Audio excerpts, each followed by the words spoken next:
जनता party का नामाकरण उन्होंने किया था भारत जलाओ पार्टी है।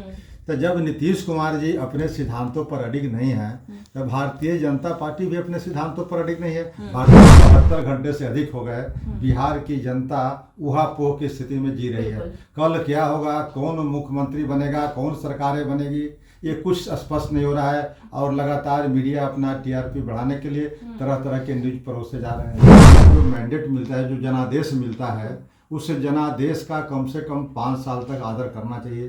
क्योंकि जब हम वोट मांगने जनता से जाते हैं तब वह जनता के पास एक तरह का एग्रीमेंट होता है वोट के समय कि वोट आपको तभी देती है जिस पार्टी के सिद्धांतों से प्रभावित होता है, जिस पार्टी की नीतियों से प्रभावित होता है। आज ये बातें धड़ल्ले से हो रही है और विधायकों की जो जीत करके आ रहे हैं वो विधायक वैसे विधायक हैं जो दल के सुप्रीमो को जो कहते हैं वही करते हैं। अच्छा। यानी उनका कोई सिद्धांत, कोई नीति, कोई जनता के प्रति जवाबदेही नहीं जा रही है। नीतीश कुमार जी जिस तरह से बिहार में लगभग 18-19 वर्षों से मुख्यमंत्री के पद पर आसीन हैं और राजनीति के चाणक्य कहलाए जा रहे हैं, लेकिन उनका सिर्फ एक ही मकसद है कि पावर में कैसे बने रहें, सत्ता के जो शीर्ष होता है यानी मुख्यमंत्री का पद पर कैसे हम बने रहे, इसी की राजनीति कर रहे हैं। हालात हैं वो जनता के प्रति जवाबदेह नहीं है, विकास के प्रति जवाबदेह नहीं है। अब बताइए कि जनता को मैंडेट मिला था लोगों को काम करने के लिए और ये आज 72 घंटे से अधिक हो गए, ये सारे ऊहापोह की स्थिति में लोग हैं, तो ये काम क्या होगा, विकास क्या होगा। जेडीयू के कुछ नेता ये आरोप लगाते हुए नजर आ रहे हैं कि जब नीतीश कुमार आरजेडी के साथ थे तो आरजेडी में उन्हें अपसम्मान नहीं दिया जाता था, उन्हें गालियां दी जाती थी, आरजेडी में उनके विधायक को तोड़ने की बात चल रही थी। लालू यादव लगातार प्रयास कर रहे थे कि जेडीयू को विधायक को तोड़कर अपने में मिला ले। इन सारे बातों पे आप क्या राय रखते हैं? भले आप सत्ता के शीर्ष पर बैठ सकते हैं, लेकिन आने वाला भविष्य जो है, आने वाला जो इतिहास लिखी जाएगी, उस इतिहास के पन्नों में आपको जगह अच्छा से नहीं मिल करके बल्कि काले अक्षरों में आपका नाम दर्ज है। कुछ लोग देखिए, पिछले 5 दिनों से बिहार की राजनीति में काफी गर्मा गर्मी चल रही है। एक बार फिर से नजारा याद करिए, शायद 2017 का नजारा भी कुछ ऐसा ही था जैसा नजारा आज देखने को मिल रहा है। आरजेडी के साथ साल भर हुए नहीं नीतीश कुमार के कि फिर से नीतीश कुमार की रुख बदल गई और नीतीश कुमार बीजेपी में मिलने जा रहे हैं। हालांकि अब तक क्लियर हो चुका है कि बीजेपी में नीतीश कुमार मिलेंगे, लेकिन बहुत सारे सवाल है जो जनता के जहन में अब आ रहे हैं। नीतीश कुमार जो साल भर आरजेडी के साथ थे और बिहार की जनता सराहना कर रही थी, क्या नीतीश कुमार जब बीजेपी में जाएंगे तो उनका वही छवि रहेगा, उनका वही अस्तित्व रहेगा, या फिर राजनीति में और बिहार की राजनीति में, बिहार के विकास में इन सभी चीजों से क्या कुछ प्रभाव पड़ेगा, उसके बारे में भी जानेंगे। वर्तमान में हमारे साथ बातचीत करने के लिए रामबली सिंह हैं जो कि एमएलसी हैं। इनसे जानेंगे कि इन सारे विषयों पर इनकी क्या राय है। क्या कहेंगे सर, सरकार पलटी मार रहा, फिर से साल भर हुआ नहीं राजद के साथ? देखिए, इन दिनों जो जिस तरह की राजनीति चल रही है, एक नई पीढ़ी के लिए चिंता का विषय है।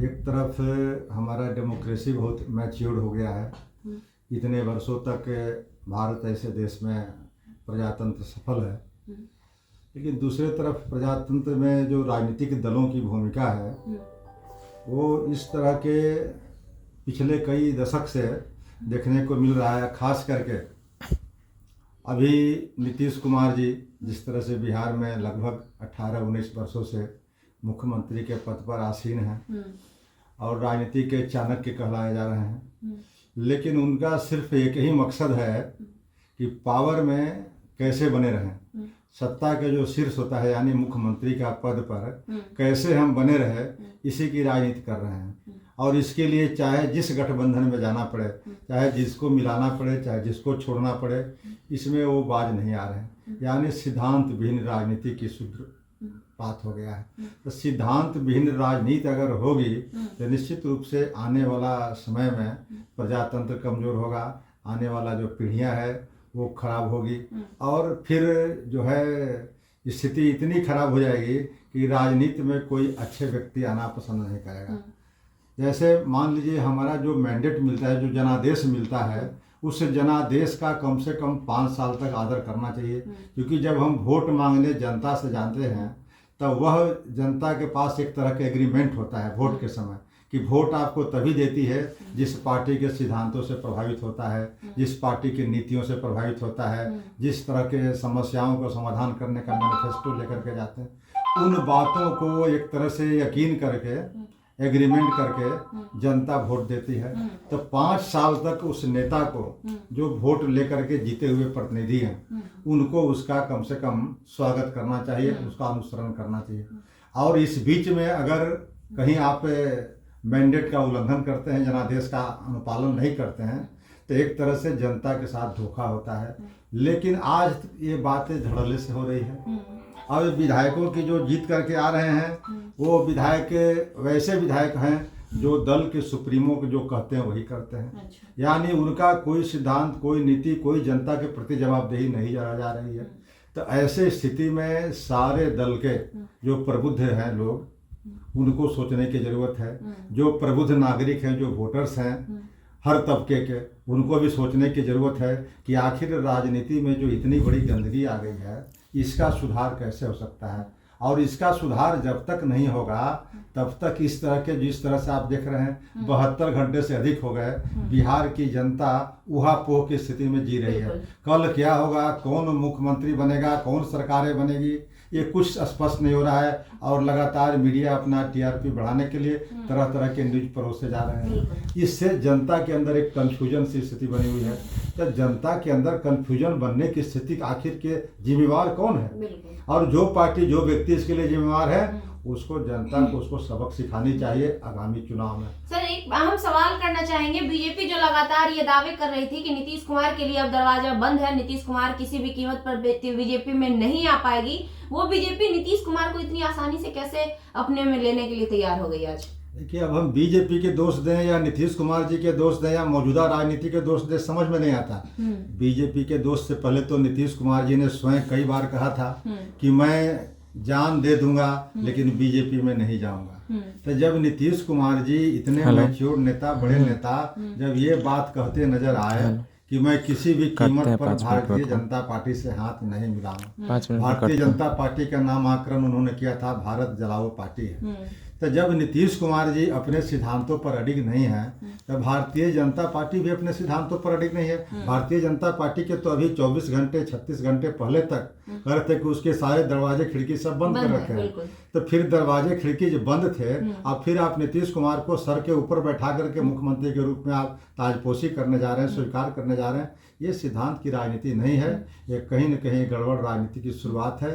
इन राजनीतिक सिद्धांतों से सबक लेते हुए, राजनीतिक कारगुजारियों से सबक लेते हुए जनता को आगे आने के, तो हम ये कह सकते हैं सर कि जेडीयू और बीजेपी दोनों ही पार्टियां जनता के लिए और जनता के विकास के लिए नहीं काम करी है, वो अपने विकास के लिए और खुद को सत्ता में काबिज करने के लिए ये सारा उलटफेर कर रहे हैं। निश्चित रूप से जो हालात हैं वो जनता के प्रति जवाबदेह नहीं है, विकास के प्रति जवाबदेह नहीं है। अब बताइए कि जनता को मैंडेट मिला था लोगों को काम करने के लिए, और ये आज 72 घंटे से अधिक हो गए, ये सारे ऊहापोह की स्थिति में लोग हैं, तो ये काम क्या होगा, विकास क्या होगा?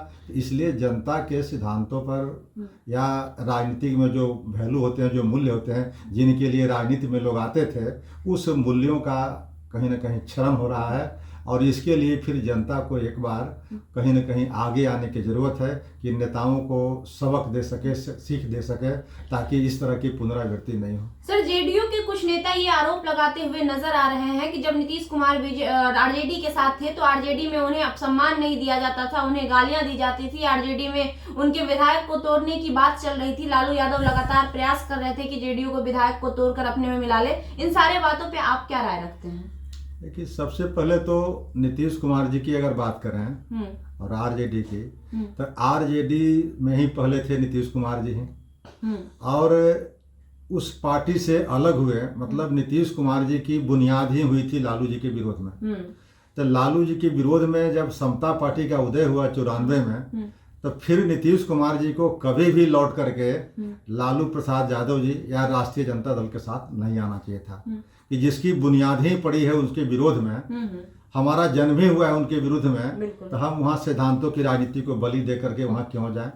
अब एक बार नहीं 2 बार गए, और 2 बार जाकर के फिर 2 बार वापस भाजपा में भी आ गए। तो इस तरह की राजनीति कहीं न कहीं अपने स्वार्थों के लिए हो रही, सिद्धांतों के लिए नहीं हो रही है। और जब सिद्धांतों की बलि देंगे तो निश्चित रूप से आगे आने वाला जो दिन है वो कहीं ना कहीं आपके काले अक्षरों में आपके नाम अंकित किए जाएंगे।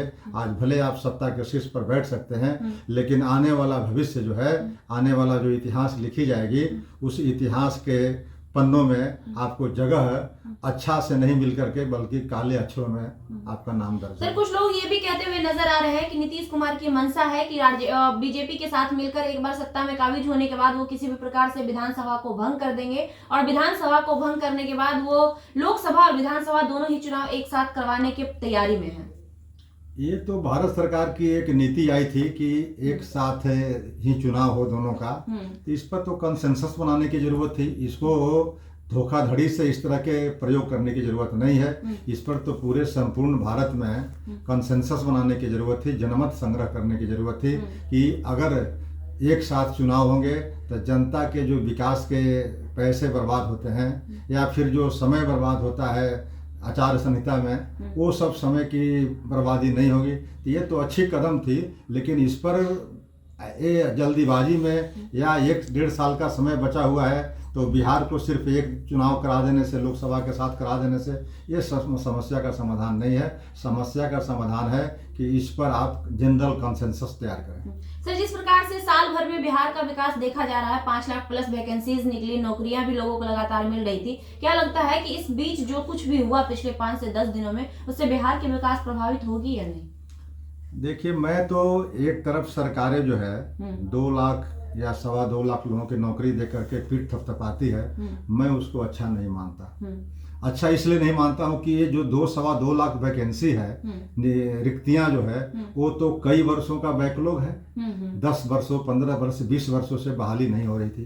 तो आप ये कल्पना कीजिए कि उस समय के जिन विद्यालयों में शिक्षक का अभाव रहा होगा, जिनसे हमारे विद्यार्थी प्रभावित हुए, क्या उनको हम भरपाई कर सकते हैं? नहीं कर सकते हैं। फिर जो लोगों को अवसर नहीं मिला शिक्षक बनने का, वो 10-20 वर्षों में उनकी भरपाई हम कर सकते हैं? नहीं कर सकते हैं। तो फिर आप 2 लाख अगर बचे हुए रिक्तियों को एक साथ अगर आपने बहाली करके अपना ही पीठ अपने थपथपा रहे हैं, तो यह विकास का मॉडल अनुचित है। इसको मैं सर्वथा निंदा करता हूँ।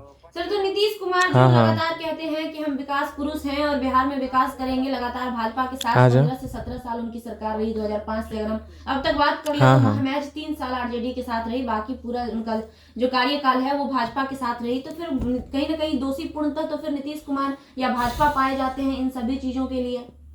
नहीं, देखिए, अभी भी जो शिक्षक की नियुक्ति हुई तो उसमें अगर देर सवेर कहेंगे तो यह तेजस्वी प्रसाद जी की भूमिका रही, क्योंकि ये स्टीयरिंग के सीट पर बैठे हुए थे नीतीश कुमार जी, इसलिए जो भी काम कोई होता है तो वो तो स्टीयरिंग पर बैठने वाला का नाम होता है। लेकिन नियुक्ति के मामले में और बेरोजगारों को नौकरी देने के मामले में तेजस्वी प्रसाद यादव जी का जो प्रयास था निश्चित रूप से सराहनीय था। लेकिन नीतीश कुमार जी अगर विकास पुरुष कहलाते तो आज इतनी बड़ी बड़ी वैकेंसियां, खास करके शिक्षकों का, आप चले जाइए पटना विश्वविद्यालय में, आप देख लीजिएगा कि कई विषयों में आज प्रोफेसर नहीं है। तो प्रोफेसर ही जब नहीं रहेंगे तो वहाँ शिक्षण की व्यवस्था क्या होगी? आज केमिस्ट्री का टीचर इतिहास विभाग का हेड बना हुआ है, इतिहास का प्रभारी बना हुआ है भूगोल विभाग का। तो इस तरह के जो देख रहे हैं, एक ही महाविद्यालय के प्रिंसिपल 3-3 महाविद्यालयों को चला रहे हैं। कई विश्वविद्यालयों में समय पर कुलपति नहीं बहाल हो रहे हैं, कई विश्वविद्यालयों में कई सारी रिक्तियां पड़ी हुई है। तो जब शिक्षण संस्थानों में इस तरह की व्यवस्था रहेगी तो फिर नीतीश कुमार जी को विकास पुरुष कैसे कहा? कहीं ऐसा तो नहीं कि जो क्रेडिट आरजेडी को जा रहा था, तेजस्वी यादव को लगातार जा रहा था, ये हजम नहीं हो रहा था नीतीश कुमार से, इस वजह से इन्होंने फिर से पलड़ा बदल लिया? हाँ, अप टू सम एक्सटेंट ये बातें कही जा सकती है कि दोनों में कहीं न कहीं होड़ थी अपने क्रेडिट लेने की, और ये नीतीश कुमार जी को बर्दाश्त नहीं हो रहा था।